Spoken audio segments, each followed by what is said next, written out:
सही मायनों में ये प्रधानमंत्री कम दिखते हैं, प्रचार मंत्री ज्यादा दिखते हैं। जब देखो प्रचार ही करते रहते हैं। यानी कॉर्पोरेशन का चुनाव हो, पार्षद का हो, एमएलए का हो, एमपी का हो, दिन और रात 24 घंटे या 7 दिन या 365 दिन सिर्फ हवाई जहाज से 8,500 करोड़ का हवाई जहाज है इनके लिए।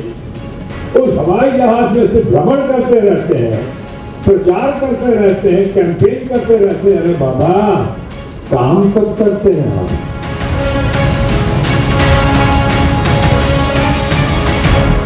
13ই মে আসানসোলে নির্বাচন। এদিকে বারবার জনসংযোগে জোর দিতে বঙ্গে পা রাখছেন প্রধানমন্ত্রী থেকে শুরু করে অমিত শাহ, রাজনাথ সিং সহ বিজেপির হেভিওয়েট নেতৃত্ব। আর তাতেই পায়ের তলার মাটি আলগা হচ্ছে শাসক ঘাসফুল শিবিরের। প্রধানমন্ত্রীকে প্রচারমন্ত্রী বলে কটাক্ষ, তবে কি তারই ইঙ্গিত?